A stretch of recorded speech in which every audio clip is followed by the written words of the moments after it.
The Tabia Pope Show is an image management talk show focused on enhancing men and women's communication skills, image, and lifestyle. We're on the second season of the Tabia Pope Show.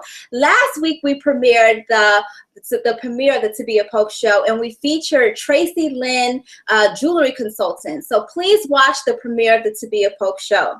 The show is always casting image professionals and successful personal brands that are looking to go in the community and talk about their image, profession, and their transformations, and to help mentor other professionals as well. So if you want to be on the show, please email the show media@tabiapopeshow.com and use @tabiapopeshow throughout all the social media platforms. So I can't wait to hear from you. Hashtag be my next guest and hashtag image management talk. So reach out. I really want to connect with my audience this season. Let me know about your image transformations. What's going on with you? What are you seeing on the street in different style? So come to me and let me know if you want to be on the show. I can't wait to have you on the show. On tonight's episode, I'm going behind the image transformation of Derick Bowers. Derick, tell us about your image transformation and a little bit about, you said you suffer from razor bumps. So tell us about your image transformation, what recently occurred with your image transformation. Okay, well, recently I cut off locks. That was, part of a long hairstyle that I've had since 2002. So I've been growing my hair since graduated high school and entering into Howard University. And, since then I suffered from razor bumps that were located behind my neck along the bottom of the hairline. And because of the constant irritation of these razor bumps that a lot of Black men suffer from, they kind of, develop into the keloids. And I kept my my hair long for such a long time, even though I didn't want to keep it long for throughout college and after I graduated. And I was searching for solutions for that. And recently, was keeping your hair long, did that affect your confidence at all, or did no. I think that the long hair was, someone told me this today, but the long hair was kind of like part of my mystique for a long time. Like everybody knew me because of that. And, then transitioning from like braids to like, to locks, the locks, to me kind of like set a tone for my maturation, in my opinion, and developing in the part of my career life and family life that became a part of that whole look. So I enjoyed it, and I think I looked well in it. So I didn't suffer from a lack of confidence with the long hair. I just knew that without that hair there and with the keloids still being there, I just wouldn't be able to do that. Did the keloids, did they hurt at all? Yes, they did, because of where they were. Any pressure against them would cause soreness. Sometimes they would bleed because of the constant irritation of the razor bumps, which was, annoying, because you would have, I would wear suits and white, dress shirts, and, you take the shirt off, and then you see behind the collar, there would be like a, like a blood stain, and I would constantly have to like wash them in a particular manner. So I knew I had to do something about that. Do you know any other person, I guess, in your family that suffers from keloids? Is it generational, or is it? In all actuality, I don't think that I'm so much predisposed to keloids as the fact that that specific area just became so irritated over a period of time, over and over again, that it just developed into keloids. And nothing, I have a brand from my fraternity, and that keloided, but it keloided in the way that we would want it to, in a nice fashion, little small raising that remained the symbol there. Have tattoos, I have other scars, nothing ever developed into like a gigantic form. So it was just that area. It was just that area. Yeah. What medical specialist did you go to consult with? So I first consulted with my general doctor, who was also a dermatologist, and he told me that I could get a steroid treatment for them, but they may be too large for just a steroid treatment. So I went to a dermatologist, And the dermatologist told me that if I would come every 3 weeks and he would inject the steroids into each of them, that they would shrink.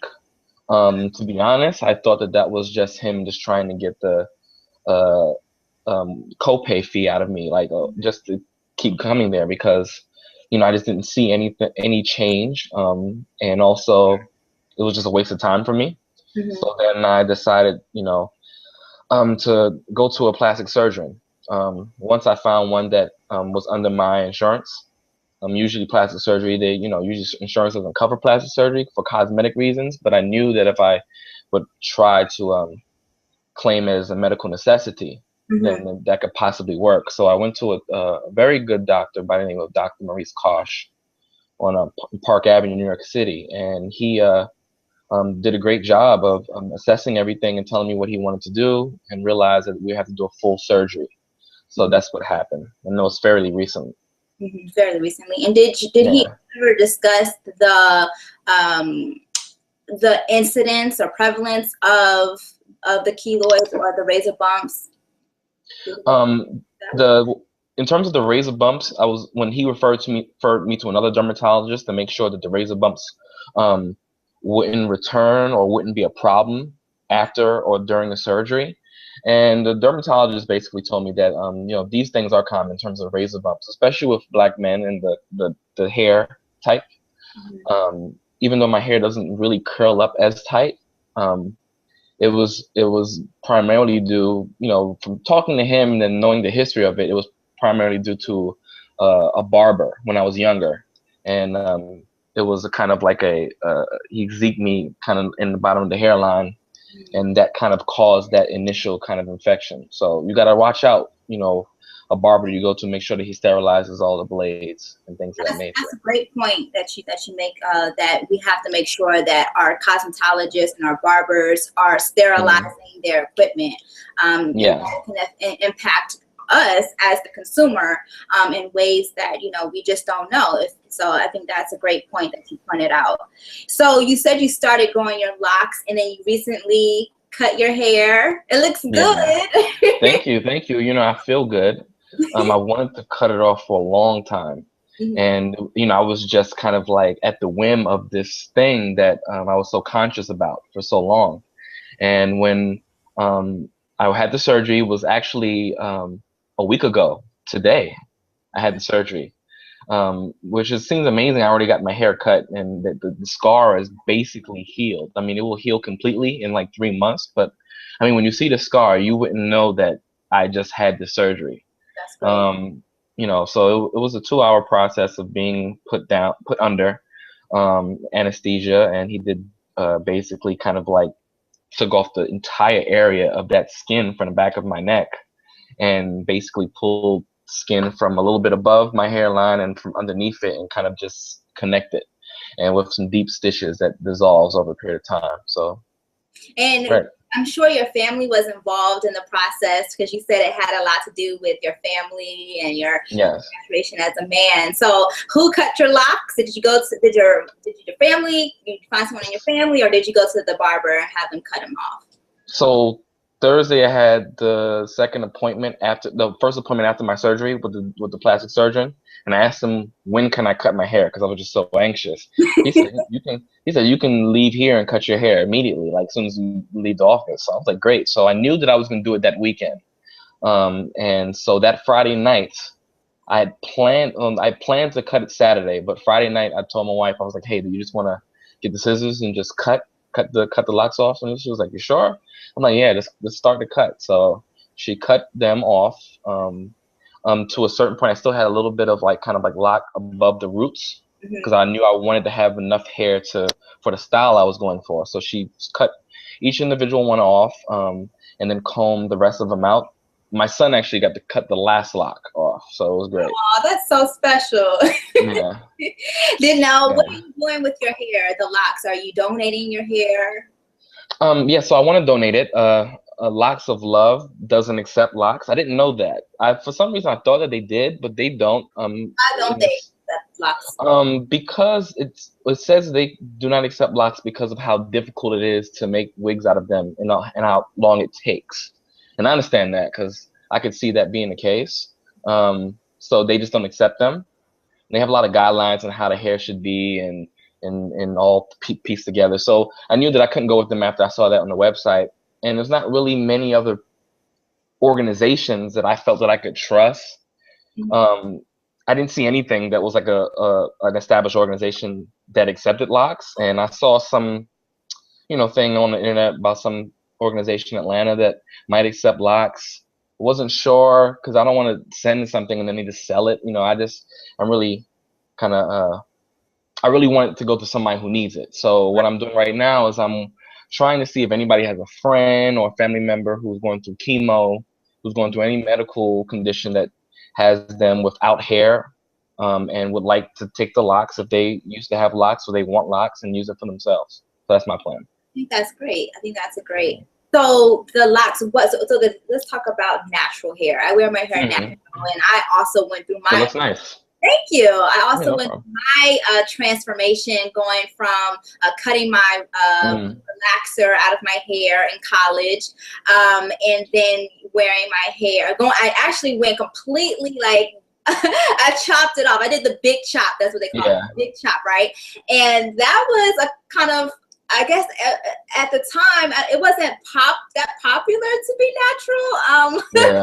And so I think my personality, I was able to do it. I felt like because I was just confident, and it did kind of infect a little bit my confidence, I guess, because people were like staring at me, or they're like, why did you do that?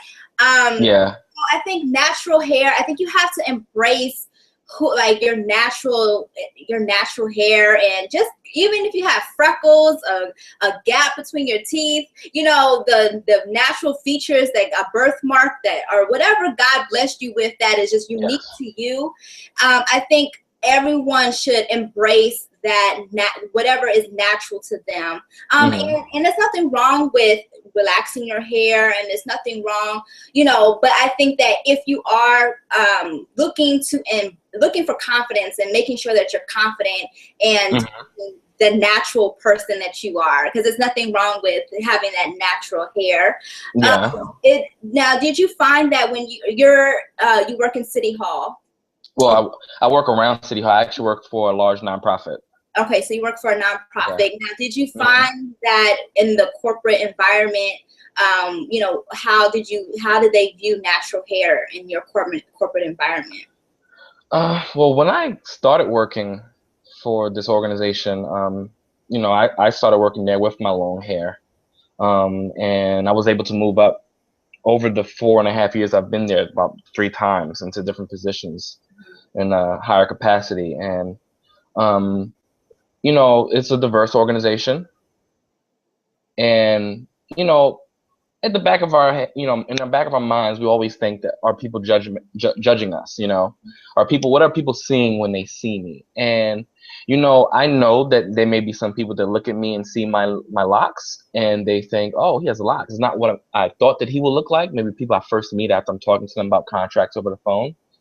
But they see me in my suit and how I present myself, and the fact that I'm in this position. This organization trusts me to be in that position. So, I assume that they, have the common sense to know that, my hair is not the stereotype, or the stereotype that they know of is not me. But I felt the people in my organization, I don't think they ever looked at my hair as being something, or judged it based off of that. I never felt uncomfortable about it. So. Yeah. And I think that with any hairstyle that you have, just about your professional appearance, it should be. You should not go into work.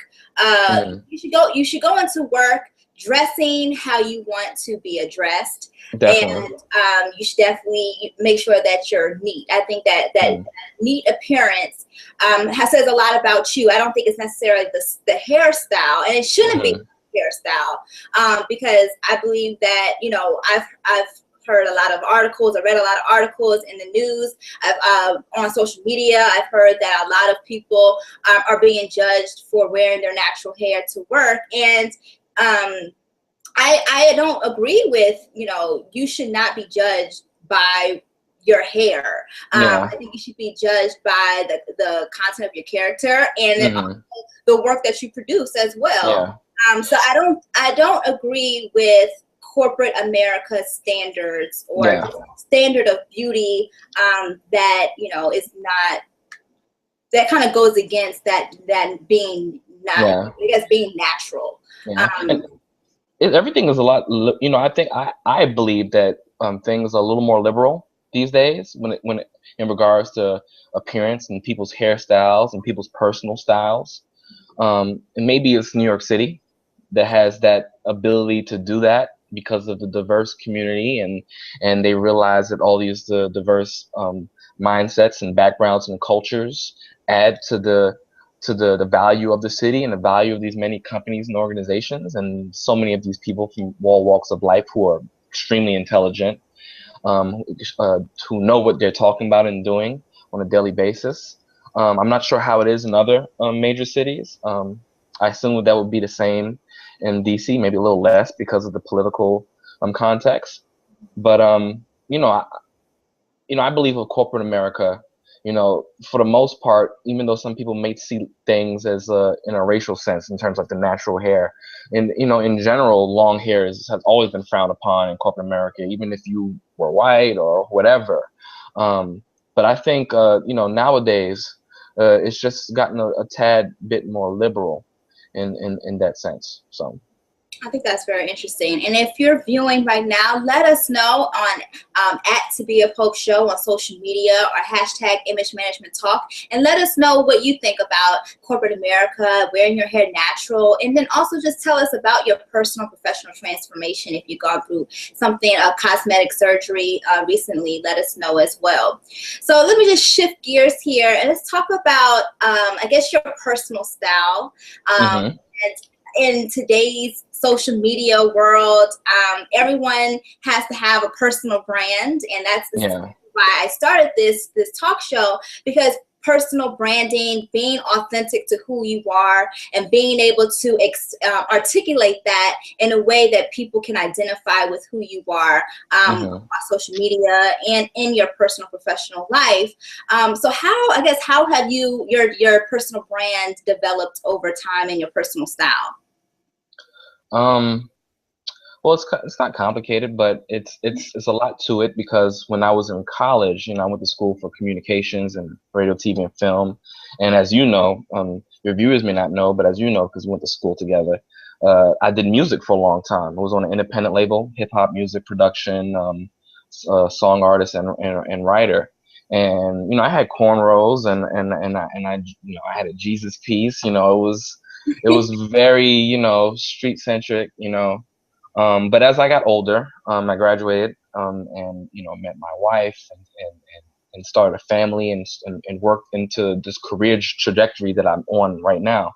I started. I don't know how it happened. It just happened, but I just started to like the Taylor suit look, and not the whole full like tie, but just kind of like a nice, comfortable, slim tailored suit with a open collared shirt, a nice pocket square that makes the whole thing pop. And I really love brown shoes and very funky looking socks. Not funky as in smell, but as in the look. Yeah, wing tipped brown shoes. I just love them. It's just you can wear them with anything. So this is my opinion. And they always make you look confident, and you feel confident in them, and you always look great. So that's really my personal style in terms of a day-to-day work. As when I'm relaxing, I'm usually just wearing like a nice solid color, like slim fitted cotton shirt and some Levi's. Either I have on some sneakers like Nikes or Jordans, or possibly like kind of like those slip on kind of shoe look that you get like somewhere like an H&M for like $40 and with no socks on. Very comfortable look. So that's what I'm about.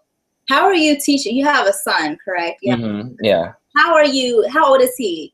He's 3. 3. So how are you teaching him, I guess style? Is that, you dress him now, but teaching him at all how to incorporate style or image?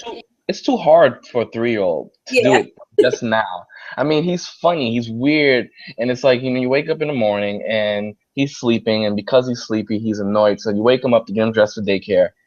You know, you try to put on something nice for him. So, you know, like we just bought him some Jordans, these low top sixes that came out, and it's not that we're like Jordan freaks or anything, because Jordans are expensive, and I don't know what we would do when his feet would get bigger, but because they're like $55 for his size, it's like not a problem. So we'll get him every now and then, and so I had like a nice outfit picked out for him the other day, and he goes crazy like, no, I want Mickey Mouse. Like he has like a lot of Mickey Mouse t-shirts, so it's like, all right, well, you can put on the Mickey Mouse t-shirt, forget this nice He's not there. outfit. Nah, so he's not there yet. But I mean, he always looks nice. I mean, my wife does the majority of his shopping, you know, and for his clothes, and he always looks great. So, Do you have any favorite stores? I mean, you're in the fashion central. You have to have some. I mean, do you shop at the major department stores or do you shop at the boutique yeah. store? So if I'm, you know, I don't shop a lot, to be honest. You know, like, you know, I have a good amount of clothes, and I'm the type of person that wears clothes out and may not look like it, but I do, you know, and I just switch things up a little bit. But I go to H&M. That's just my go-to. I mean, I think that it's a great store in terms of the price, in terms of being able to find all the looks that you want and the different diverse things that you can purchase for the seasons.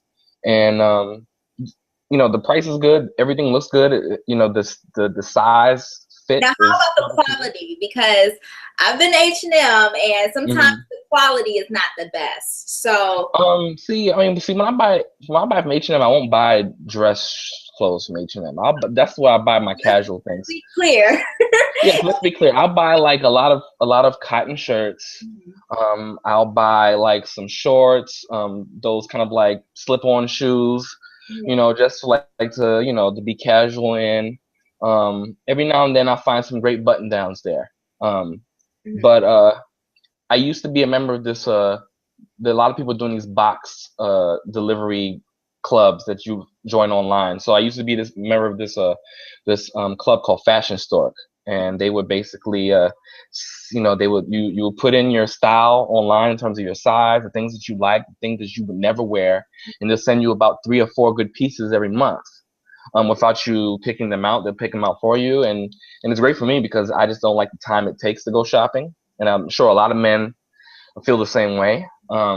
So and they've gotten a lot of the things that I've wanted right. You know, a lot of you know, Kenneth Cole items. Can You you know, give our audience that link for their website? oh, fashionstork.com. Fashion Stork. Yeah. Yeah, basically like a stork dropping off that box of clothes for you every month. So it's pretty great.